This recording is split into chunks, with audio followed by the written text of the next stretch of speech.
This podcast is rated R for restricted. Under 17 requires accompanying parent or adult guardian. Mission 250.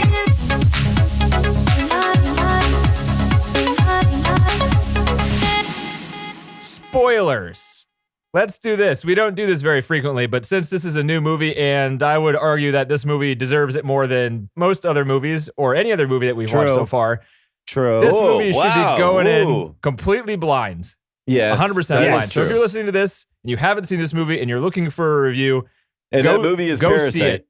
Parasite. Go see Parasite. Do not listen to this. Do not read anything. Do not watch the trailers. Right. Go in blind. And honestly, though, I didn't get anything out of the trailer. I watched the trailer. They only put the first half of the movie in the trailer. I didn't watch the trailer at all, so I have no idea what's in there, but I read today that they only put in footage from the first half of the movie in the trailer on purpose. That's kind of smart. Well, well, that makes sense, yeah. And Bong Joon-ho sent a letter out to all the news organizations saying, please do not spoil this movie at all. So, I mean, it's not just me going in blind, because I try to do this with all movies, but I have a feeling this movie more than other movies. Well, first of all, I don't know. What do we think? We're introducing, this is the Mission 250 Filmcast. We typically watch the best movies ever. This week is Oscar week, or Oscars were yesterday when this episode comes out. We record in the past, so we don't know what happened last night. This movie will at least win Best Foreign Picture, and that's there's a guaranteed thing. Scuttlebutt that it could actually win. Right now, the front runners are 1917 and Parasite. I mean, it makes sense. So in Palme d'Or, it's gotten all kinds of awards and recognition, just like... It won the SAG, the Screen Actors Guild Award, which is the first foreign movie to do that. It won the Golden Globe Best Foreign Picture. It has 6 Oscar nominations. I thought it was SAG for Best Cast or something like that. I mean, that's what that's what the winner of it. It's the Screen Actors Guild Award. So it's about acting. Oh, right. It's all about the actors. Right. So the thing about the Screen Actors Guild is... It's about the people in the movie. Appreciate the ensemble pieces. Right, there was one weird year where the DP won for some reason, but I don't know why. Right. You know? He was a really good guy. That's all. Yeah, they all like that. That one was shocking because you have Once Upon a Time in Hollywood, which has all these, Hollywood shoo-ins, basically, and everyone just assumed it was going to win, and it didn't, and this one won. So, we watched the best movies ever made. This movie's number 26. This week's my turn to go first. Does it deserve... Denny. Does it deserve all these freaking awards and whatnot? Does it deserve to win over Once Upon a Time in Hollywood? I don't know, dude. I think this movie is one of the best first experience watches I've had in a long time, years. Oh, that's awesome. Thanks. Wow, that's a glowing review. Every second, first, I didn't know what this movie's about. This movie has a weird as shit story to the point where, I didn't know what it was about for the first 40 minutes or something of the movie. And I felt kind of lost, but it was still really fun because it was kind of just like a mystery. So, the first half an hour, 40 minutes of the movie for me was a mystery until, I guess I can just say it since we're in spoiler territory. It was the time where when the daughter started, she had the opportunity to hire her father. Right. And I was like, they're just going to hire their entire fucking family. The whole family. Right. It dawned on me, too, at some point. Right. I was like, they're going to just all move in. That's ridiculous. and then I went, Denny, Parasite. Yeah, they're the Parasite. Oh!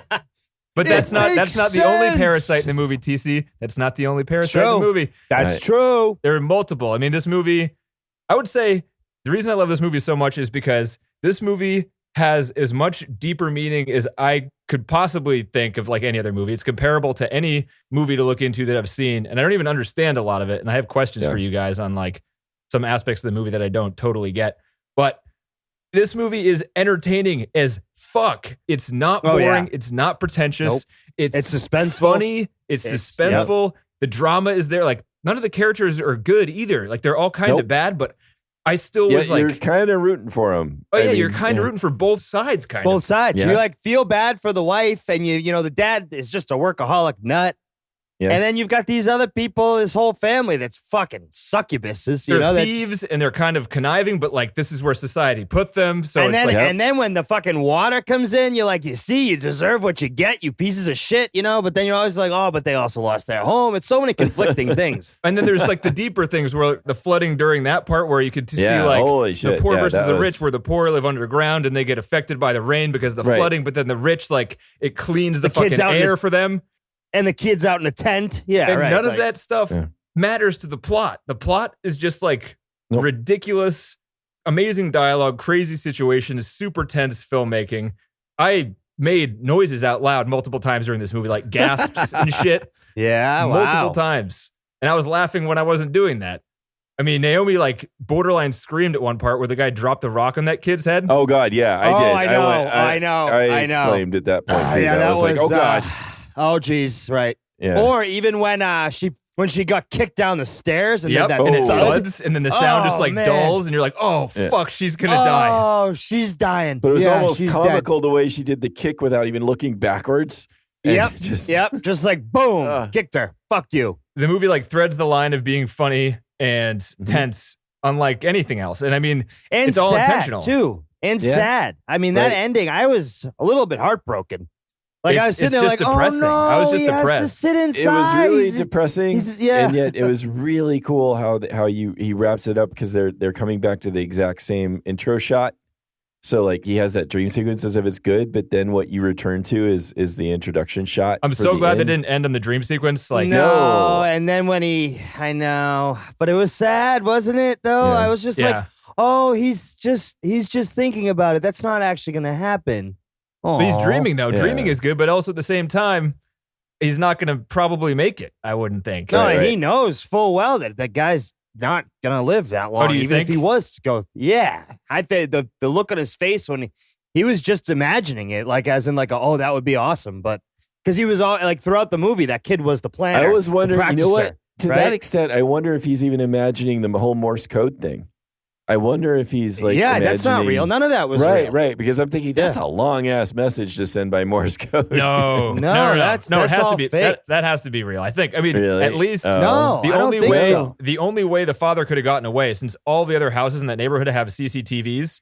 Like she said, Well, he advanced into thin air. It's because he I'm stayed not, in the house. I'm not saying he's not there. Well, two things. One is he's like just drowned somewhere, which is what I kind of thought. But two things is that he is there. Drowned somewhere? But I don't know.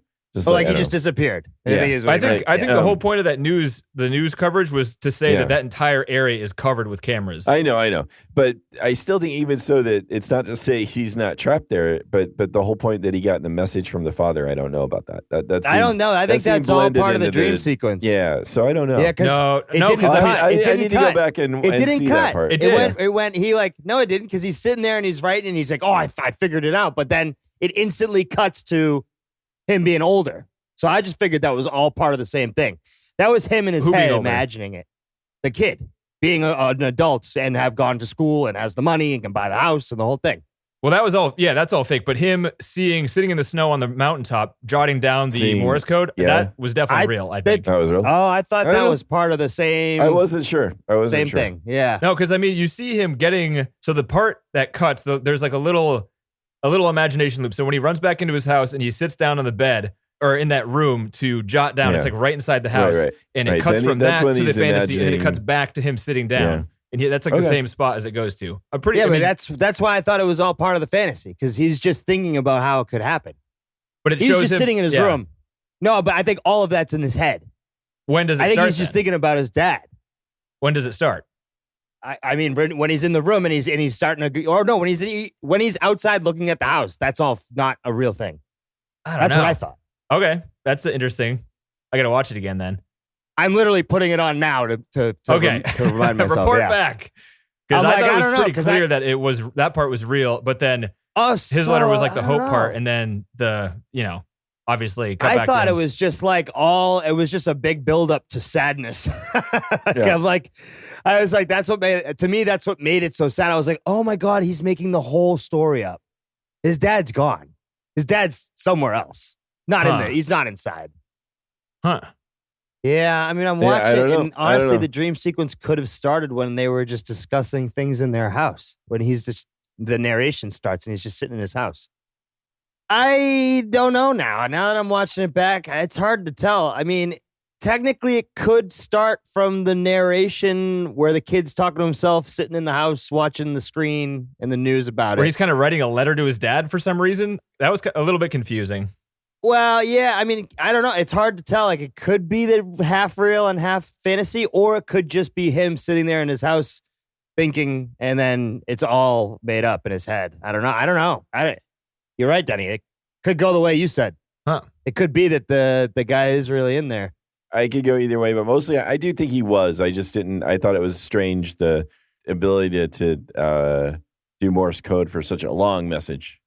Yeah, that's one of the notes I had. I was like, wow, that's a lot of fucking button presses every night. Yeah, and no real like proof that anyone's reading or listening or right. What So else he's is he just gonna doing do, it every though? night over and over and over. He's got nothing else to do. Yeah. I don't know. Like that's true. They didn't look like there was much down there to do. Yeah. That poor bastard with the fucking Dude, that guy. Can we the acting across the board in this movie? There was no one better than anyone else. Everyone was like fucking amazing, including that guy. That guy was so fucking scary when he was chasing the sun when he had the rock and he was kind of bouncing off the walls. Yeah. Or man. when he just walked outside into the yard And he had just the fucking blood all over his face. That was terrifying. Yeah. Yeah. Like, holy shit, man. And I did not expect that, right? Like I didn't see any of the ending coming at all. No, I had no idea. I just thought they were going to get caught or something and shunned from rich society or something like that. Yeah, no, it's great writing. Or there's some kind of realization of what they're going through, and maybe there's some kind of resolution. They feel bad about it or something. Yeah, I don't know. Like maybe everybody gets to be honest, and he gets to marry the girl. Who knows how it could have gone? But I was expecting any number of things like that, but not a horror movie. Yeah, kind of things. But not horror. I guess. I mean, that's not fair. It's not I don't know, supernatural. Man. Naomi was afraid. Yeah. As soon as you hit him in the head with the rock, the rest of the movie was scary as hell. Then the whole movie went off a cliff. Yeah. It was like, oh God, now what the I don't know what's gonna happen because and another sort of bit of doubt is it was so violent, the hit, that I had a hard time believing the kid survived. Yeah, I thought he was dead for sure. He hit him twice in the head with the rock.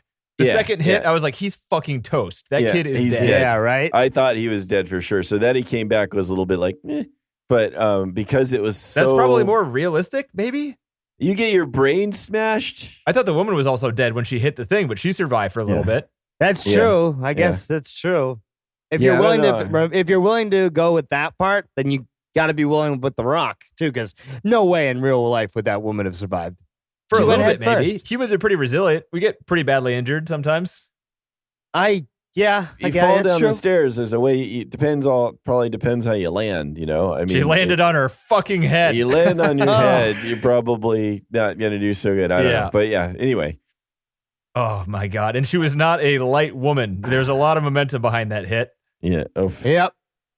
Sound of this movie was amazing. There was different weights to everybody walking barefoot across the hardwood floor. There was a lot of bass to the heavier people. Have you guys noticed that? I did not notice that. Probably because I watched it with no fucking sub. Oh, dude. Sound was great. And I also... the sound was really good. And I thought that translated well to the part where they're escaping from underneath the table in the living room, where the two light, agile kids kind of use their hands and feet to crawl like little monkeys across the thing. But the dad just he's like, I'm too heavy for this shit. Slides. Crawls across with his elbows, on his belly. Just slides across. Yeah. Right. And he does it because he knows he'd make too much noise otherwise. Right. Yeah. Yeah. Oof. This movie, John is famous, I guess, for not liking the middle thirds of movies, mostly in Pixar movies, but it's not your favorite area of movie. Would you agree with that? No, it's a time between when I've just started and I'm awake, and then when I'm about ready to get to go to bed. And you're excited about it, so you're a little more energetic. I'm happy. Yeah, during both those times I'm happy, and then there's that middle part where I'm wondering They're just how not much so longer. happy. Yeah. Right. How much longer till I get to go to bed? Yeah. Yeah. What the fuck?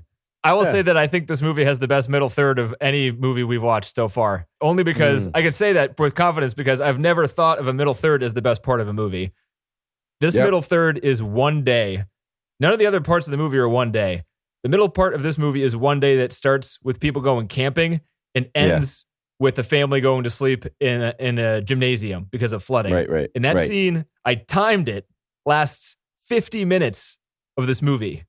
Wow. That's longer than the first third or the last third. That is, the majority of this movie is this one day where it really starts to go fucking nuts. At the beginning of the scene, I was like, oh, they're taking over the house. Yeah, this is really weird, but super entertaining. But about halfway through, you learn about the secret area in the basement. And when the camera was following the woman, I think was the one who went down into the basement, I was just like, what the fuck is going on here? What is this movie? Why is there a hidden basement? What's going on in the basement? Who's down there? Is this woman going to kill her? I had no idea what the hell was going to happen. Yeah. Then. No, I think that's, I don't know if I can think of many other movies that have done this where you do something completely unexpected and it's totally surprising. It doesn't feel like it was like just something like stapled in there to shock you either. It all fits, right? Yeah. But it's completely unexpected in the moment, and I don't know if I can think of many other movies that do this. I thought of like Get Out a little bit, but Get Out kind of seems a little more like it does it for shock value more than this one. Yeah, well, and Get Up. No, James, Get Out. Oh, sorry. I'll see myself out. Anyway. The one-man show. Tickets on sale now. That's right. Anyway. Damn it. I've lost my train of thought on that. Get Out versus Parasite. Is it time for bed yet? Get Out leads up to it, though. Like it sort of like slowly creeps up into this. It's like slowly builds and builds into those moments. This right turns into it. But it still works. And it still doesn't feel out of place after when it happens. It's just still completely shocking. And it does it right after, like, in the normal movie, you have the old maid coming in the rain when they're not supposed to all be there. So that by itself is enough tension for the movie to have. Good point. And right. So you're not expecting more, right? Yeah, excellent point. That's like you're right. It keeps adding that, and then they're under the table, and you're expecting like. And I think that. And then they start having sex with each other. Dude, it was so. Oh my God. That scene is just. It keeps adding and adding. And you're like, when will it end? I know. That's a good point. I didn't think about that. Yeah. And then when they finally escaped you, when they finally exit the house, I was just. I could feel my body relax. I was like, Jesus Christ, that was an ordeal. I know. Talk about a close call. Yeah, seriously. Hey. And I love the dad too. I was just like, man, you guys are fucked, but at least you're out of there. And then the dad says it. I'm like, yep, this movie is awesome. He knows exactly what he's doing. Like the director knows what he's doing with the story. He knows what the audience is going to be thinking at those moments. Right. Yeah. Well, the writer, really. I mean, he's the writer director. Oh, geez. Well, there you go. Shows how much I'm paying attention. Yeah. You mean the writer? Well, yeah. Same guy. Yeah. Same guy. Same dude. Yeah. Hey, bub, did you watch the movie? Yeah. And then that day ends, and it doesn't seem. I mean, did you guys even notice that one day is out of place in terms of pacing in the movie? No. It works so freaking perfectly. And then how it blends into the flood, and then blending back into the whole then the whole. I don't know. It's just amazing where this movie goes and how it does that. I mean, how it sort of keeps building tension in different ways, and even so, then when they gets hit in the head with the rock. After all of this, you're still like stunned and freaked out. Mm-hmm. After all this, you're not like, oh boy, here comes another twist. Haha, you got me. No, it's like. You're still completely shocked. Yep. And then the guy like comes out with the fucking blood. Like, why is the blood on his face? Oh God, he's grabbing a knife. Oh my God, he's just. He's gonna kill people. Yeah. And then you just see like when the dad stabs the other, like the rich father. That was also shocking. Like, there was no end to the shock in this movie. It was awesome. It was like a goddamn ride. Yeah. It was a damn good movie. Dwight's doing so well. It's doing amazingly. Yeah, which is great. Yeah. I mean, this might be the guy's best movie he ever makes. It might be. It's hard to fucking top this. You know what he's doing next? What? A 6-hour version of this on HBO. TV version. Oh, no way. Yeah. So he's taken I guess he was taken as a cue like Fanny and Alexander, where that movie also had a TV version that was much longer. So it's not going to be this in 6 hours, John. It's going to be new content. Well, I know it's going to, but he said that he had like lots of other pieces of story of this story. That He's going to fill in the gaps on the story. Yeah. So like he said one thing, IndieWire. This is an IndieWire article, just to quote a source there. Because I remember wondering about this, but then forgetting about it. I thought it would be explained, but when the old housekeeper shows up, her face is beat up. When she shows up in the rain, the old housekeeper, she's got like marks up on her face, like she's been in a fight. I didn't think about that though. Right. I thought it was going to be explained at some point, and then so much other crap happened that it didn't matter. I thought it was because of the peach. Oh, she maybe fell on her. No, but that was long after the peaches. I mean, this is. No, I thought that's just how her skin broke. Like part of the reaction, and stayed that way. Like she was permanently damaged. She's that allergic to it that like it creates I thought it was just like a breakout of hives. That's reasonable. I thought that it was like she kept something valuable in the house. Like on the first watch, I watched this movie twice, you guys. On the first watch, I thought it was like she was going to the house because she left something valuable in the house, and whoever she was with got mad at her for leaving it in the house and hit her. Oh. Wow. But then that idea went away when I saw her husband was in the basement. Right. He Right. was the thing she left behind. Yeah. Oh, I know. I was not expecting that, I have to admit. Yeah. Oh, man. I mean, really also, like that scene. Sorry, TC. How did you No, interrupt, you're good. but- You're good. You're good. You're Oh, good. okay, sorry, Ben. But I just wanted, while I'm thinking of it, I really love that scene where the old housekeeper and her husband are talking about their experience in the house, and after the struggle, and they're talking about how they sat there and just enjoyed the light, and you see them enjoying the light, and it's actually very peaceful for a little bit. Until they get And then- attacked again. They get attacked again. And the guy just runs. What an awesome Right. cut. He's like already halfway across the room. Right. And in the dream sequence, the guy in the dream looks around startled as right before he gets attacked. So it transitions you out of it. Oh, I didn't notice that. It was really cool. Oh, man. It's like the guy that was sitting there enjoying the sunlight with his wife then looks around in the dream sequence, but he's like, "Oh shit, I'm about to get attacked." Yeah. Oh, shit. it was just- That's awesome. I missed that. That was really cool. That scene too, where they're talking about how there's a lot of cool technology now Danny stuff. gets to interrupt TC. Sorry, okay, TC. but go on. No, you're good. I thought keep it in your mind. I'm sure it's great. I'm on the scene, so I'm not going to forget it. Okay. Oh, yeah. Well, yeah, that same scene right before that happens, they're joking around, and the guy that was in the basement was talking about how the send button was like a bomb, like a nuclear bomb, and how she starts impersonating Kim Jong Il. Oh, yeah. Or whatever. Yeah, And the whatever guy's, his name it is, keeps yeah. cutting to him, and he's just She's impersonating reporters. I never remembered that there'd be a fucking shelter. You don't think about these things because we don't live in Korea. Yeah. That's what boggled my mind. They actually build those things into homes like that because of North Korea? No shit. Well, it wasn't I've for never that, had- right? Is that what they said? Was it for? Yeah, it was for a China, bomb right? shelter. No, I thought it was from North Korea. Oh. I don't know. I think that's what they said. remember. They said That it was it. also for tax people coming for your taxes if you wanted to hide Oh, out. right. And then hide out in the But that basement. could have been a joke, I think. I don't know. Ah. Oh, what do they do? Taxes? Oh, no one's home. Okay. Let's Yeah. try Gonna next go year. now. Leave a note, maybe. Nobody's home. Nobody's home. What? They're I don't Morse know. coding it. Go Whoever away. that person is doesn't live here anymore. All right. Okay. Yeah. Sorry, TC. What were you going to say? No, that was it. I just that was it. I weaseled in. I'm like, I'm interrupting everybody now. You know what? I also thought it was kind of cool in this movie is that this wasn't a master plan for them. Really, I think No. the first three hires. No, At it was least- just so the fourth hire they were just was being kind of part of a plan. opportunistic. Yes. They were just being opportunistic about it, and they have no options. Kind of, it's like they're doing. You don't hear any of them complaining about any of their situation. Really, I don't think. I don't think. Maybe there's some, but I mean, they're kind of they're down about it, but I don't think complaining would do them any good because that's all they would do all the time because they're always Right. down and out. But they're doing what they can. And I think the father's story is, you hear in different ways all the different things he tried, and even it's really very sad, that scene when they're in the gymnasium and he's telling his son about plans and how they're useless. Nothing in life matters because we're poor. We're Right. poor and we've tried. At least the subtext or the feeling was that I just felt like here's a guy who's tried plans and has tried a lot of plans. And none of according to them how have really- good they freaking con this family, they're really good at shit. Yes. They Yeah. put so much effort into this con. Well, and they're not necessarily bad. He's still a very good driver. He can do. It's not like they're incapable of doing things. The but kid can because tutor of their- English. The daughter can Right. fake being good at art because that's Right. what other Yeah, artists they're do. actually Right. really smart people. They're just Yeah. not applying themselves in the right ways. Or no, they're just They have poor no and they're stuck opportunities. there. Well, right, Right, but they're not right. able to. Right. For whatever reason, they're not able to do the right things. Right.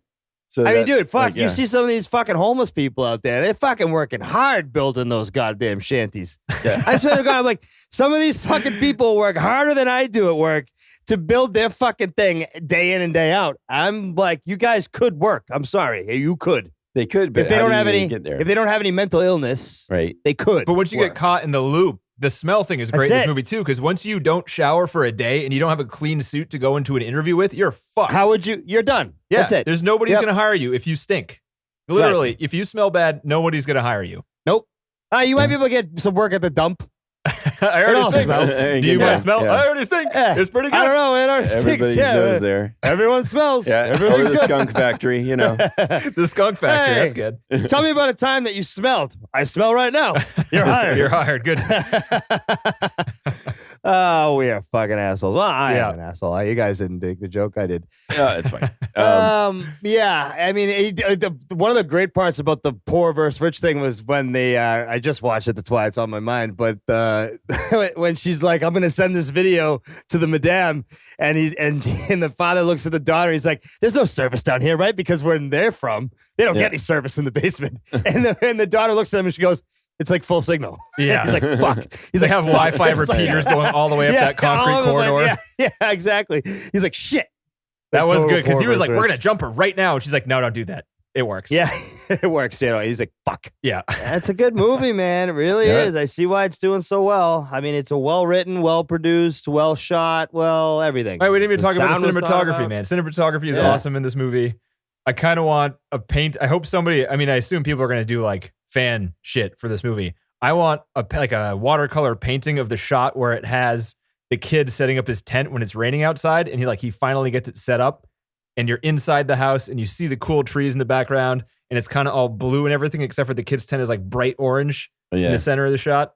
That was fucking awesome. it is like nice. I always wondered if the kid was going to be able to look back and see underneath where he was. He could see underneath the table. I thought if that kid looked out, he'd be able to see him. Too far away, maybe. Oh. I don't know. Maybe Or the it's just, shadows yeah. would be cast from the ceiling lights Yeah. or something, so it would obscure Yep. them. It wasn't very well lit at that time. Yeah. So, yeah, you're right. And also, things like that written in a script, you would think that you'd have to get the table right. It's like you're going to fit 3 people under a table and we're going to be convinced that nobody can fucking see them. This movie Right. does it. That is a Yep. good pick for... I Table, didn't- you'd never know someone's under there. Right. It's so big. Right. You know, you don't think about it before because everything is extravagant in the house. But as soon as it's needed for a plot device for these people to hide underneath it, you don't think about it. It's just like all of this makes sense. Everything here just makes logical sense. And it doesn't Right, it's feel like a believable. movie. Yep. Plausible Yep. and believable. And yeah. Yeah. So I need to add before we get too far in that we do have a sponsor for this episode. We've got the Grey Duck Theater in Rochester, Minnesota, is sponsoring us. That's where I went and saw this film actually. Nice. So you can go to Grey Duck. That's GRAY because we're in America. It's GREY everywhere else in the world. But it's a great little micro theater and coffee shop, and they have it's just a really cool experience because you get like a really like high quality picture and sound, but it's a very small theater, but still a relatively large screen. So yeah, very nice. If you're ever in Rochester, or if you're even just interested in what's going on in indie movies, they have a great website. So It's amazing There you how after most theaters, even in LA and the Bay Area, aren't playing this movie anymore, you can still see it in Rochester. That's yeah, really cool. And they're also, I guess, they're re-releasing this in black and white. I think. They are. Really? Why? More money, I guess. But like, it's so colorful and Yeah, nice. it's I don't so know colorful. why That's you true. would- That's a good point. But yeah. I mean, Mad Max Fury Road, very colorful, released in black and white, pretty fucking awesome too. Really Yeah. interesting. I had no idea that one was There's a released black and white, chrome too. edition. It's the black and white version. Get black and chrome. Black and Black and chrome. chrome. Yeah, Oh my god, it's pretty that's good. The CG looks better in black and white. Yeah, I can imagine that. Yeah. Also, I mean, with Mad Max, there's a comic book feel you might get out of it that way too. I Yeah. don't know. Like it's And I mean, I didn't see any CG. Like there was nothing that I thought, oh, that's CG or anything in this movie, right? Like even the stabbings, like the rock to the head. I want to know how they did the rock to the head shot yeah, because that was- looked real. foam rock. And like I thought it was like, oh, it's just a dummy. Oh, but- but it was but his it was arm just moves. so brutal looking. Yeah. And yeah. Not just That's the what rock, the but beauty of fall. sound can do. Yeah, But it was could've been the also sound synced too, up but- perfectly. Like it wasn't like it hit him in the head and then his arm moved. It was an instantaneous rock to the head, and the kid had his And he- eyes closed. Like it was. He went down. He went down fast. Do you have So any it info was- on like how many tries that did they rehearse it at all? Or There's no? You don't? almost no info on this movie yet, right. Too soon. so that kind of Too sucks. soon. But he is talking about it a lot, so hopefully he has a commentary track when this finally comes out on Blu-ray. Oh, yeah. which it will Right. next month. This is purchasable on Amazon, by the way. I bought it on Amazon to watch. Oh, really? I didn't know. Oh, that. nice. Yeah, $15, not bad. I watched it twice, totally worth it, and I'm sure it'll be rentable by the I'm time this comes out. surprised. I thought. I mean, I guess. It had its release a long time ago. I guess. Yeah. So yeah. And it's just been picking up steam as it's been winning these awards Right, and getting nominations right. and stuff. Oh, that's. I didn't think about that, John. It's been out already for a while, just not in America, right? Right. I wasn't aware, but it had some limited release, I think, and so now it's maybe doing even more rounds. I don't know. I'm sure it's being re-released now with all the Oscar buzz and whatnot. Right. What else we got? What other parts were good? The music was really freaking good. Yep, that song at the end, the director wrote that, and the boy sings it. The boy sings it? The actor. What the boy actor that's... The rich boy or the poor boy? Poor boy. Would you guys live in this house if you were given the opportunity? Fuck. Are you kidding me? The architect house? Yes. Yeah. It's so beautiful. It's so awesome. Is that even a question? I mean, it does look like it would be chilly in there, doesn't it? It's open and it's rock and it's glass. Can have that house, I'm sure just pay for heat. Some serious AC going on there. You wear sweatpants and sweatshirts and slippers everywhere because you have the best life ever. You grew up in Massachusetts. Keep it at 65. You know what I'm saying? Come on. There's hot water tubing filled on the floors. So it's got heated floors. You're probably right about that. You're probably never cold in a rich ass house like that. Yeah. They do have bare feet all the time. Dude, my dad had a house with heated floors. Fucking A, is that a nice little situation. It's like, that's how you heat your house, man. Yeah, it is a fancy thing to do for yourself there. Well, when you live in the middle of nowhere, it's not exactly expensive either. But I imagine wherever they are, it's fucking hoity-toity. Yeah. Right. Oh, yeah. I thought there's a couple scenes with food in this movie. I wanted to eat all of the food. I always love it when movies do that. When she was chopping that fucking steak, I'll tell you. That looked good. It looked real good. Whatever it was. Nice and marbled. Ramdan huge thing. chunks. Yeah. Beef. Yeah. Just beef and salty noodles. Yes, I will have Ramdan. I will do those things. Even when they're stealing food from that taxi driver buffet place, all that shit looks really good. Yeah, it looked good too. And then the birthday party scene where there's just those giant balls of whatever the hell saucy things those were. I would like to try one of those. I love that scene where he's like, the father's trying to be like, you've earned it. Take all this. You're not paying for it, Dad. Yeah. Yeah. Well, take all you want. But I'm being generous here. Come on, give me some credit. I Yeah. don't know. There's so many good small scenes like that too. Just the interactions. And that's what's kind of amazing too, is the interactions of the family themselves. And you get a sense of, how they're trying to work together to do stuff. I don't know. It's just, and they fuck around a lot too. Like when they're getting drunk and then the mother starts insulting the father and he slams all the beer off the table and grabs her by the shirt and you think he's going to punch her. I thought he was going to punch her, but then they both start laughing and then ask if they tricked the kids. You're like, these two have a pretty good relationship. They just fuck with their children. Really? I don't know. I wonder if she still really struck a nerve though at the same time. She could have, but I don't know. Yeah, her reaction of you would never do this. Right. Yeah, that's true too. Yeah, that part was good. Have you guys ever seen a movie where someone takes a straight razor and shaves the hair off of a peach? No. Nope. Nope. Is there another movie that does that? I don't think so, because that's the first time I've ever seen it. Yeah. Never seen it before. That's the first. Didn't know it was even a thing. Is it the rich people's peaches that can have that much that you can shave off, or what? They have more hair on their peaches up in the hill. Yeah. We get more hair on their peaches too? Jesus Christ, man. Heated floors and hairy peaches. Have less hairy peaches because you don't want a lot of hair on your peach, I don't think. I don't, but maybe that's part of the fun. You don't want a peach with a ponytail. Maybe that's part of the fun, knowing full well that you have the money to have the hairy peach. I want a peach with a goatee. Yeah. That's a man peach. That's... Oh God, this is just headed downhill. Anyway, dude, I thought the scene, this, I don't know. I feel like you could sound like an asshole trying to draw meaning out of things, but this movie deserves it. Like the scene where the daughter is, like they're all getting drunk and the daughter is eating shit, and then she realizes she's eating dog food. Right. That says a lot. Number one, her taste buds, like she doesn't get fancy food, so she doesn't give a shit about the food. Plus, they probably also don't feed their dogs shit that's made specifically for dogs. Right. True. Yeah. They just feed them whatever they have. Super high class, like dog treats made from steak. Right. Whatever. Or like, or those are actually probably her taste buds are so bad that it tasted good, and then she realized, right? Right. Yeah. And she's like, it's dog food. Yeah, whatever. She didn't go and throw up. She was just like, oh, damn it, it's dog food.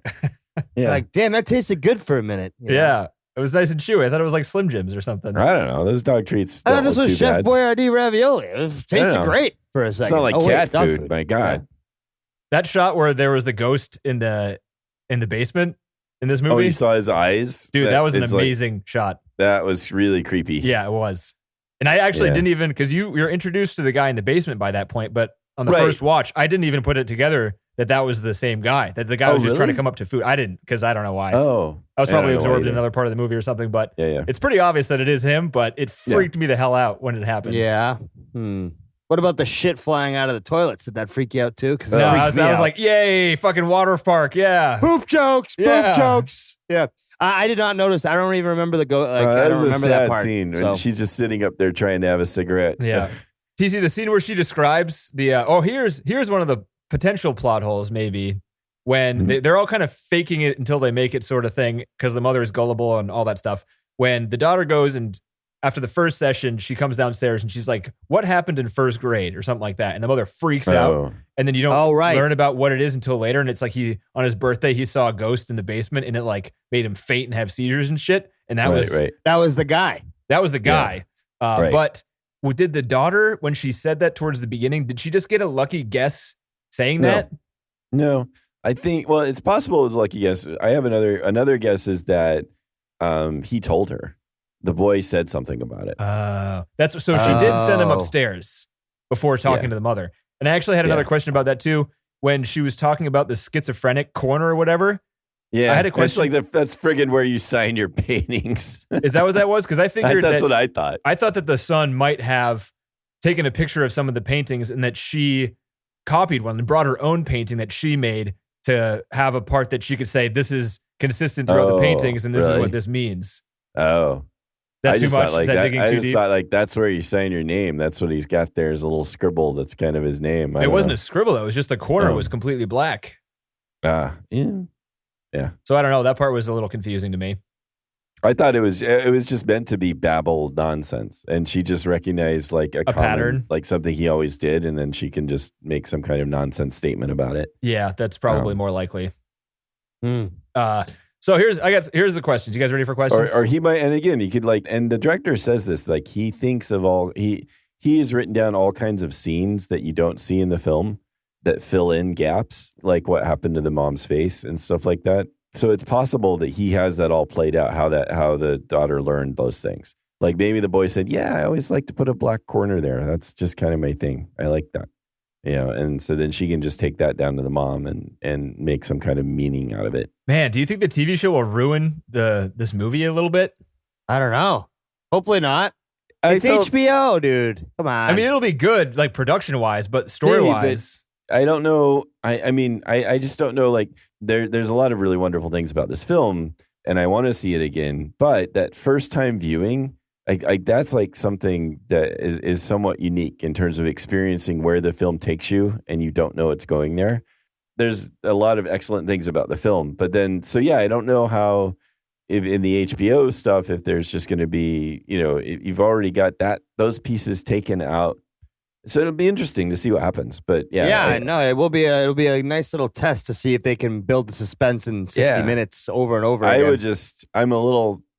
Hey, do what you want to do, man. I'm just sad. It's like, well, I want to just see more films from this guy. I don't know if I want to see more about this particular story. I want to go see what else he does. Have you ever seen The Host? Right. The Host is awesome. It's really good. Yeah. I saw Koja. I think is that what it was called? Okja. I didn't like Okja very much. I didn't either. I was a little. I wanted to like it more than I did. It was interesting. The premise was really interesting. Yeah, the CG pig was just not great. Yeah, I don't think he did Mother too. CG pig. It was a giant. What now? Have you seen that movie, Okja? No. It's a giant fat pig. It's like they feed the world with this giant pork, but like a little girl makes friends with it, and she's like, "I need to save the pig," and I'm like, "Oh, God damn it, this is a fucking hippie movie." It's a pig saving movie. Snowpiercer, have you seen that one? No, but I just read about I've heard many good things about that. Snowpiercer's awesome. Yeah. And we watched Memories of Murder. Oh, did we? Yeah, remember that movie? No, clearly not. Remember the movie with the jump kicks? There's a lot of jump kicking in it. It's like a murder mystery story. I love the jump kick. Yeah. It was kind of like... I don't remember this at all. In all of his movies, he toes the line. Not even toes the line. He jumps back and forth between the line of like scariness, heavy drama, and comedy. Like... I remember liking that one. I mean, I don't remember like thinking it was the best thing ever or anything, but I remember really liking it. No, we all like that one. Yeah, it's a very entertaining movie. It's like I'll have to go listen to that Memories episode again. of Murder. Memories of Murder. Yeah, okay, I'm on the right one. There was a cornfield, a jump kick. The jump kick like really stands out. Yeah. Like I mean, that's like impressive. Like up in the air kick. Yeah. I guess that's what a jump kick is, but it was impressive. But yeah, right. And it's got the Kang Ho song in it. Same guy. Same Oh, guy. yeah, This guy's in most of the God, a movies. long time Yeah. ago. He was in Snowpiercer and The Host too. He's a really good Are there actor. a lot of Korean actors? I don't know. This guy is the one I've seen the most. Well, he's like they're real, but I mean they really have like a kind of a Scorsese DiCaprio kind of thing going on. Oh, I remember this one. I'm looking through it now. Oh, yeah. I've heard good things about The Host. I haven't seen it. Put that at the top. Put that at the top of your watch list. Is that your favorite of what you've seen? That's my favorite, and I think that's the consensus as his best one before this one. And Snowpiercer is not as good, but it's more accessible because it's an American film. I guess. I mean, it's pretty good too. But The Host is better, I think. To check out The Host. I think I've seen it on Netflix or somewhere. It's seen it for streaming. I had another question about the movie. The motion sensors. Does the dad, like the guy's only been living there for 4 years, right? The family had been living there for longer than 4 years because their youngest son was a kid and in first grade, like at least in first grade when they lived there.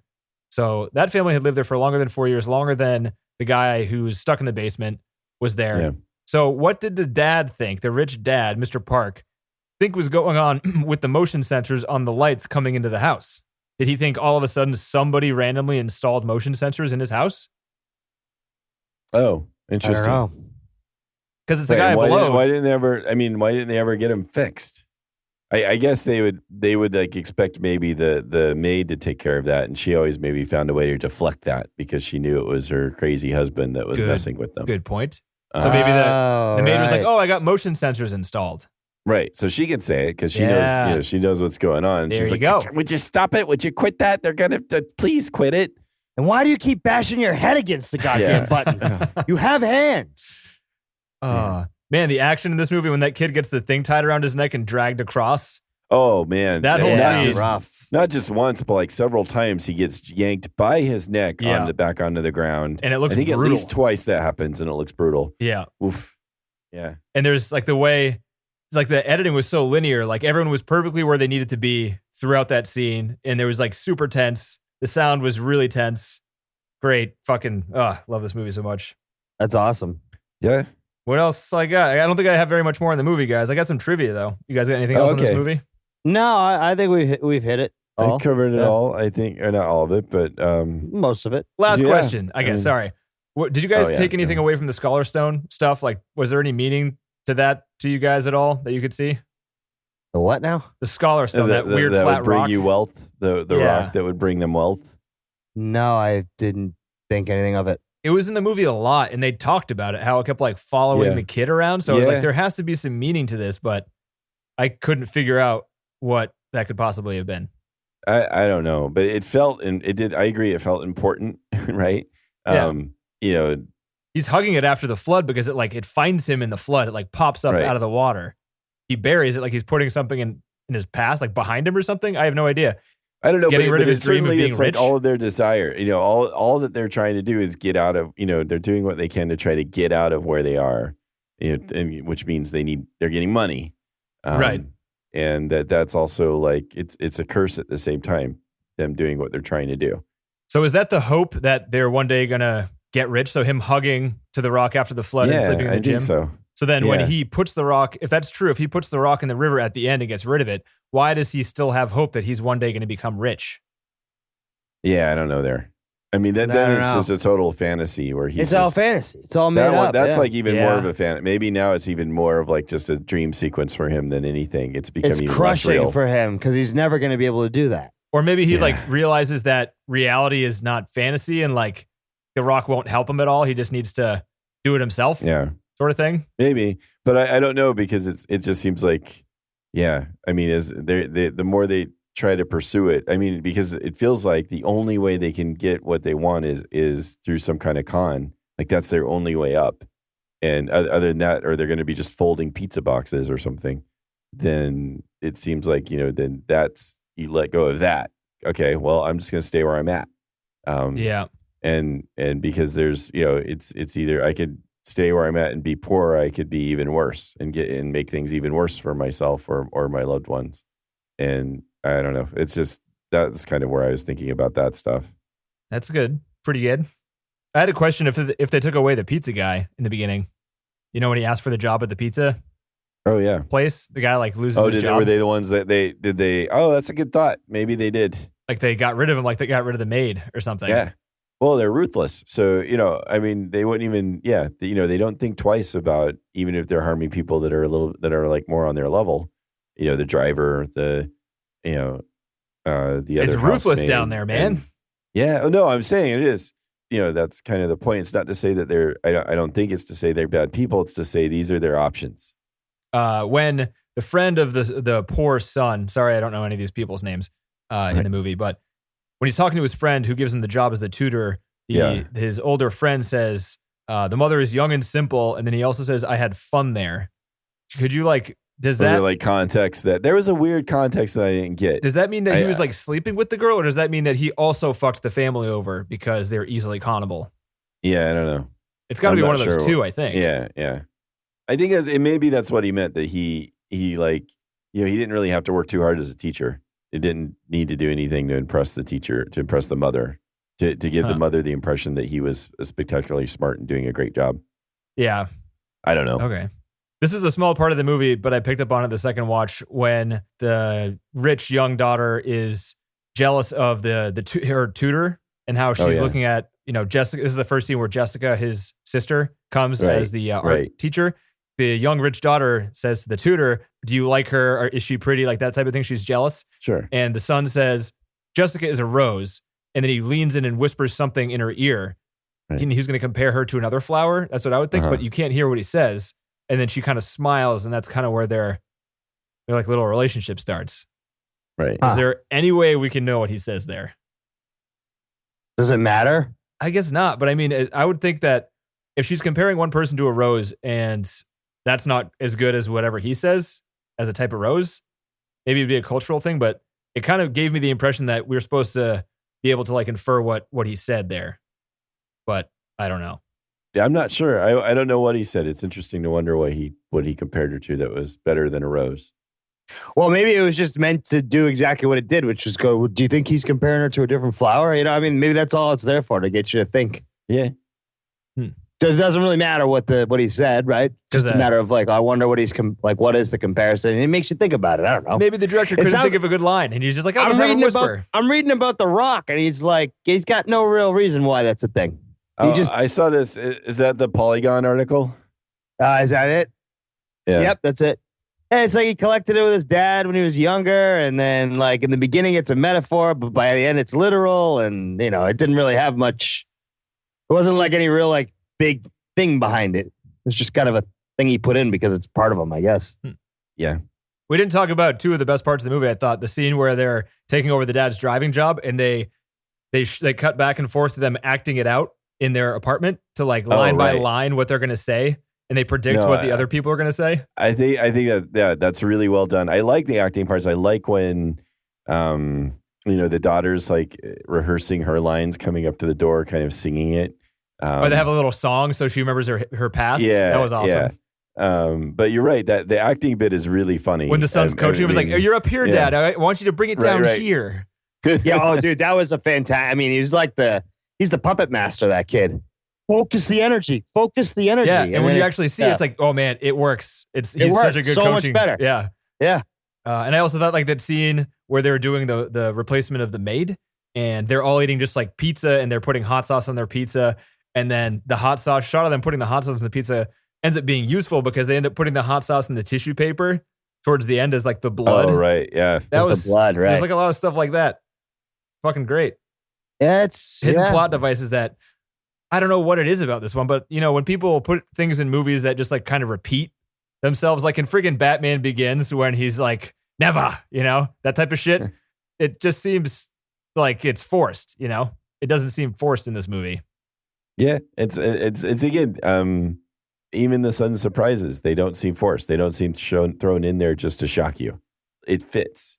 Right. So maybe when you see it again, you're starting to see a whole lot of other details that sort of the movie is continuously sort of just seamless in a sense. And a lot of there'd be more details that sort of relate one thing to another. Because it seems like this guy thinks about this an awful lot.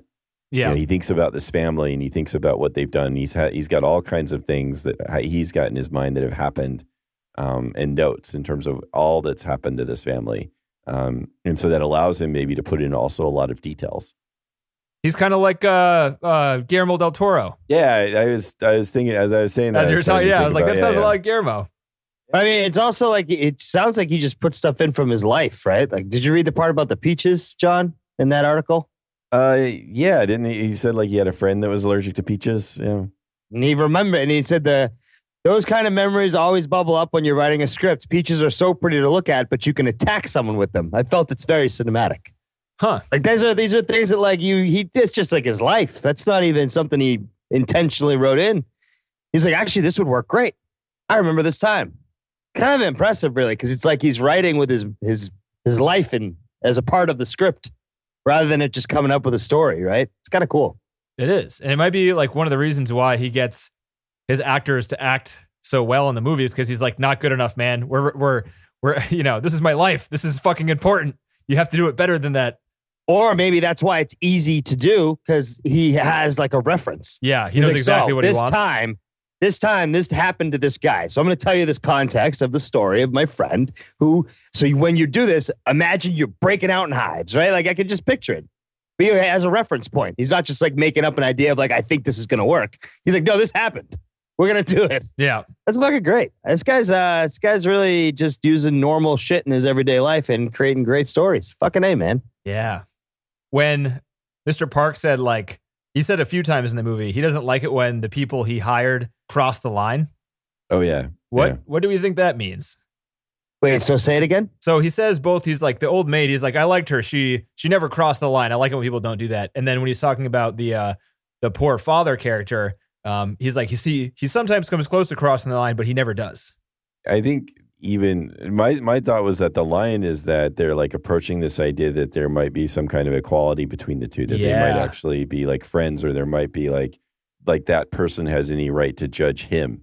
Right. And it's kind of a defense mechanism probably on his part too. He's like, no way I'm letting these people get close to me because I'm up here and there's not enough room up here for all these fucking people. Right. And they smell bad. So I know it's kind of sad. We're referring to these people as the poor father, rich father. I'm sorry. I mean, that's kind of what they are, right? That's what the plot of the movie is. But the poor father's hatred of the rich father, just sort of the way that comes through in their interactions, and just for him to say those comments like, "Oh, you must really love your wife," the way he like speaks about that. It's so can you explain those parts to me? Like when the rich father, apologies for that. When the rich father, when they're putting on like the Native American or the American Indian headdresses at the boy's birthday party, the poor father seems to get mad or like visibly mad at the other father, and the other father kind of like apologizes, but also says like, "Hey, I know you don't like this, like, but you're getting paid for this, so like, shut up and do your job." Right. But I didn't see any hostility from the poor father in that scene at all. Did you? Oh, I did. I thought he was. I saw hostility there. I mean, I just saw just sort of like, look, you're having me play dress up. But what does he say? I mean, he didn't really say anything. He's just staring blankly. He's just like, I don't know. Have you ever had that where you're just annoyed, but you don't feel like you have much choice? And so, dude. What you do? one thing you do every day. Who hasn't experienced that? That's what I want to know. So one reaction to that is to be like quite expressionless. Because you're just like in your head, just kind of screaming, but you're just like, well, all right, I have to do this, so I'm not gonna. I don't know. That was kind of the vibe I was getting from that. It's just if like you saw it, that's good because I tried to watch. I tried to find something and I couldn't quite find it. Well, you guys saw it twice, so I need to look for it again. But I was thinking that was what's going on. It's like he's like, we're gonna dress up for my kid and pretend to be savages or whatever, or Native Americans, or they're calling them Indians. Did you start that with savages? Yeah, I know. Well, I meant that, and like they would. I think that they're the most offensive thing you've said in all these episodes, John. Jesus. I know. Edit that. I mean that. Edit that one out because But I was thinking from their perspective, not mine. I don't know. But even so, sorry. Thank God Germans eat more than just sausages and beer. Am I right? High five. Yeah. Anyway, I didn't mean that in the way it sounded. But anyway, so he's just you're gonna make me dress up for your kid's party, and I'm gonna do it because here we are. So I was kind of surprised too when when he stabs the father, the last straw was him holding his nose. I thought the last straw was going to be asking him to abandon his dying daughter to help him drive his own kid. I guess it was a culmination of both, but yeah. Well, I think the director really loves to play up the classism. So yeah, I think he was taking it in the wrong way. The guy fucking stunk, dude. Sorry. Oh yeah, I'd he be lived in doing the that basement. too. But I think he was looking at it as like, you think he's lesser than. It's not that the guy fucking smells like shit, because he does. It had some deeper meaning for the father, because he's been, sure. they've been holding their nose at his family for their whole lives. Yeah. Speaking of the guy in the basement, I thought it was also pretty interesting how he looked up to Mr. Park, the guy who kind of had him captive, but he, it's kind of like, you know what it was too, I bet? Sorry to interrupt you. It just dawned on me. It's because they remember in the car when they go in the back where the guy's talking about how the guy has a certain smell. Yeah. And then when they're in the house, the sister's like, yeah, we live in this basement. We'd have to leave the house in order to get rid of the smell. So that's why. So it had nothing to do with the fact that the dude stunk or not, right? It's just like only poor people smell, or people who are stuck in a basement. Fucking A. This is a great movie. It's great a fucking good movie. But I thought it was also, read into this too, that even though the guy in the basement was like the most unfortunate out of everybody, he was happy with what he had. He like brainwashed himself to the point of thinking that Mr. Park was God because he gave him food, he gave him shelter, he protected him. And he had nothing else. Yeah. So it's kind of like how people who are not fortunate enough to have enough money to like live comfortably look to God and just like, they're like, thank you for what we have. It's kind of like a method to not feel as bad, I guess, to not like feel angry all the time or something. Right. Good shit. That's all I got in the movie, but I have trivia now, a little bit. Okay. This movie was made for $11 million. Wow. That's not very much. Cheap, huh? They built the house from scratch. Really? From scratch. So it was extravagant in terms of a South Korean movie, right? Is that a big budget for them or for him? That's a good question. I don't know. They have a pretty big movie industry. Yeah, that's true. I just wonder if it was like if it was a substantial spend for them or not. Anyway, let's look up how much The Host cost, because that was a pretty big production. The budget was also $11 million for The Host, which was made in 2006. So I think this one, so considering this one was cheaper. his clout now and the time, that's pretty cheap. Okay. Yeah. And considering how much, that house probably cost $2 million to make, I would imagine. Yeah. They made that house. Holy cow. Yeah. Did they have to make the whole house, or did they just make the sections they were going to shoot it? Whole house. And they built it. Whole house? None of the people who built it, they had a production designer on it, and he wasn't an architect. So they built it with the camera in mind. Like they built each room planning on how they were going to shoot with a camera in those spaces. Now, resale value is... after the success of this movie, it's got to be so much. You want to go live in that house? Yeah. I'd live in that house. Fuck yeah. Fuck yeah. The cinematographer and the director and the production designer went to the site they had for this house, and they kind of tracked the sun, and they built the house mainly around the sun, because like most of the scenes in the house are inside that main room there, and they wanted more than anything to get really good sunlight through the house to look good on camera. So like all those... That's a ton of planning to build the house. And all those shots where there was sunlight coming in, real sunlight, all natural sunlight. Nothing fake there. So they must have brought in people like house planners, right? I would assume so, yeah. They said the production designer was the guy who designed it, though, not an architect, which is crazy. What the fuck? So these people are, but production designers are kind of architects because they build structures. They build structures, but they don't build, functional houses. But I'm sure if you look at architects do things like they put plumbing all in the same location because it makes sense. Like if you're doing a movie, like I'm sure the toilets in this house would just be all over the place and it wouldn't make any sense to do that. But they can do that because the plumbing doesn't need to work, sort of thing, Oh, true. But they wanted to sell it. I'm sure they put in regular plumbing. No? Yeah, that's a good point. Maybe they did. Not going to build a home and not do the whole thing. Because what's the point of that? You want for some return on that, I would hope. That is a good point. I don't know then. Hopefully, as this movie gets more and more popular and gets released on like physical media, we need to find out who owns that home. And we need to go ask them. And go visit them.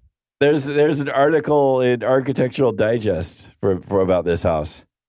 Nice. So there's like a whole inside the house. Any quick trivia there while you're looking through it, or is it a long article? There's a lot of words here, so. I don't know what the things are, but there's a lot of them. Beautiful, man. Just these still pictures of the place. Wow. So they had to have had a consulting firm doing the architect. You have to. With the like, you guy. can't just fake that shit. Yeah. No, they had the production designer be like, no, I need these things. And the guy's like, okay, let's draft up a thing that would make that happen. Right? I mean, there's no way. You can't build a house, the permits, the whole thing. But, it's pretty amazing that the production designer had that much say in building a home that ends up being a set. I mean, it's insane. It's I've crazy. never heard anything like that. Yeah. Has that ever happened before? I don't know. I don't know. They're remaking Rebecca, TC, so maybe they'll do it again in that. Well, because you figure when they do stuff on the sound stages, they build a home, but it's only from the inside out. You look around, they've got stuff hanging in place because it's, that's what makes it look like it's a wall. I mean, it's pretty impressive. Yeah. That's And I'm so impressed. $11 million budget. This movie's made $148 million. Oh, It's sick. made worldwide and still climbing because, it's getting all these awards. If it wins, Yep. I mean, it's going to win Best Foreign Picture. It's nominated for the Oscars. Never give foreign movies any praise whatsoever, Nope. and it has 6 nominations. And none of them are acting do you nominations. Do you think at some point someone in the room was like, I told you we didn't need to put in plumbing. I told you this is going to be good. We didn't need to do the plumbing. We don't need the house to return on investment. We just made $140 million. I told you. Sell it for Someone scraps, said- knock it down, Yeah. get rid of fuck this it. shit. Get rid of it. Bulldoze it. So yeah, this movie, Best Picture, Best Directing, Best Screenplay, Best Foreign Picture, Best Production Wow. Design, Best Film Editing. That's what it's nominated Jeez. for. That's crazy for a foreign movie. It's really awesome. I said once, I swore off these awards after we watched All About Eve, but now that this movie exists, I'm really rooting for the guy to win Best Directing. I feel like he totally I deserves it. think that would be fantastic. Come on, Tarantino. Does Tarantino really need the award for his freaking jerk off to Hollywood? Come on. Shitty fucking, yeah, I know, right? Some people love that movie, though, man. Hey, Yeah, I one of them's in this podcast space, Hey, if you want to watch a movie where it's Brad Pitt driving around listening to old music for 35 minutes, then that's your fucking movie, John. That's the movie to go it is. see. I love that movie. That's what I wanted. But yeah, 1917. You guys haven't seen that one yet? I did. Nope. Oh, you did? What'd you think? Fantastic. Do we need to go review that one too? Yeah. We could. I would love to go see that again. So you liked it a lot. I loved it. Nice. If you were voting on the Best Picture, which one would you vote for Best Picture? Probably 1917, just because of the feat. But for directing, who would you vote for? Would you vote for Sam Mendes? Probably this one. Yeah, Bong Joon-ho. I would agree. Yeah, because this is all directing. Yeah. And that one is like a lot of, not shtick, I guess, but it's a lot It's of like Oscar-y wow. acting. Yeah, it's just like, it's the acting is even secondary to just the stuff they do. Yeah. Yeah, I definitely, John, you should definitely go see it if you haven't. Yeah. I wouldn't think we should do it on this podcast. There's not much to talk about in terms of No, there's anything. not. It's just a good Okay. movie to see. Oh, Yeah. good to know. Yeah. I got a quote from Bong Joon-ho about this Okay. movie, about what this movie's about. Do you want to hear it? Sure. Sure. Where'd you get the quote though? You got to cite your sources. Where did this quote come from? It was a Vulture article, I think. Okay. There's a Vulture article called Bong Joon-ho and why he wanted Parasite to end with a, quote, surefire kill. So, spoilers for you guys. I mean, will what the director thinks what happens in a movie affect what you think? I mean, I've already seen it, so Yeah. Well, he tells you things that I didn't find definite in the movie. Oh, I don't care about that. Okay. He put so much work into this. It's the same thing like with Del Toro. It's like, nah, I want to know what this guy was thinking because damn, there was so much thought put into this that I'd be really interested to hear if there's even more he has to say. So, according to Bong Joon-ho, the Morse code thing was real and the fantasy was just a fantasy. And the last shot of him in his house is supposed to convey that his father character is definitely going to die inside the house. There is no hope. oh yeah, it's right. supposed to be. So pretty much you got that look dead on where there's like, there's no hope. He can't do it. It's impossible. Father's going to die in the house. Dad's sort gonna of thing. die. He's never gonna see him again. And the son is never going to get rich. Right. That as And- well. It's Right. like, yeah, I mean, because he's too poor to get into that situation. Yeah. Kid's bright as hell, but And I kind of like how it doesn't do that so rock solidly because I kind of like that's fine. He thinks that, but I'm going to go ahead and say that it's more open ended than that, Yeah. And I kind of like it that way maybe more. Daddy, maybe he does buy the house one day. Maybe he does make enough money. I mean, I just don't like the fact, just the idea of it trying to lock it down so much. Right. I don't like movies that do that. No, and I think at the same time that's the tone. That's kind of the tone is these people are trapped. Like he's trapped in the basement, they're trapped in their basement, right? There's a lot of basement traps. A lot in of this movie. basement traps, right? Yeah, everybody's in the basement, right? And I think that's. I think it's great that he's not hitting us over the head with it, even though he's saying, "Yeah, that's what I think." I mean, that's kind of how I feel it's going to end up for these characters, and that makes sense. But he doesn't have to hit us over the head with that in the movie either. And I think that's good too. Yeah. So I'm not going to read this because I'm going to leave it more open-ended. There's a really good Vulture article, though, if you want to read what the writer-director thinks about his movie and what he thinks it's about. It's pretty interesting because it's weird because he has ideas about it, but the movie he made, I think, it's kind of like, it's more than just that. Like he somehow made it, you can read into it more than just what he thought about, I think. Because a lot of directors, they don't like to talk about what they think because they feel like it'll kind of end the mystery of their movies. And it might, but he is like very open about what he thought in his process, but I still don't think that it takes away from the movie at all, which Interesting. is pretty good. Well, yeah, and again, I think that Pan's Labyrinth had that parallel where Del Toro says he actually had his own beliefs, like he felt that the fantasy world was real in that movie. But that doesn't take away from how you have lingering doubts about whether it was real or not or what. That's true. Well, the difference between him, though, is that Del Toro kind of treats his movie as like a thing of its own, whereas Bong Joon-ho kind of treats it as like his own thing where he's right and any other interpretation is kind of incorrect. But and he doesn't. I mean, and he doesn't do it in a dick way or anything. No. He's just right. He's saying this is what I think happens to these characters, and this is because he's thought about them for so long. He's got all kinds of backstory and other things that have happened. So naturally, he also knows, he knows their future. Yeah. Yeah. Right. Yeah. Right. Yeah. All right. So this is coming out the Monday afterwards. Hopefully, this movie won Best Director. I agree with that. We'll see. Yeah. Yeah. So I hope you enjoyed it as much as we did. Next week, guys, we're back to the list. All right. And we're going back in time, DC. Fuck off. 1952. That's beyond TC's line. I believe. Yeah. It's a musical. Oh, God, no. Singing in the Rain. No. Oh, this will be fun. God. I will watch this one with the kids. Will you? Have you seen this before? Yeah. A long time. I think I've seen parts of it. I don't know if I've seen it actually. DC, have you seen this? I don't remember. I don't want to see it. Oh God, I know. It's gonna be brutal. I'm glad that we're doing this on Thursdays now because at least I'll come home from work and be, somewhat bored enough to watch it. Wow, that sounds pleasant. And it won't eat into my like cheat days where I'm trying to enjoy the 2 days a week I get. Yeah. Right. All right. Well, I mean, what can you do? We, you got to do it, dude. You come this far. There's no turning back. Oh yeah. Drove 19 hours. You got to finish the trip. Exactly. Directed by Stanley Donen and Gene Kelly. The synopsis is a silent film production company and cast make a difficult transition to sound. Interesting. That is interesting. Yeah, we'll go Sing in the Rain. Cool. Yeah. That's it for this episode, guys. Timmy, did you have thoughts on Parasite? No, I think I just need to go see a fucking therapist. What? Off topic, Timmy's going to see help these days. Well, good, Timmy. Timmy. No, it's bad if Timmy wants to seek help, It is. Anyway, cool. Yeah, thanks for listening. Mission250filmcast.com is the website.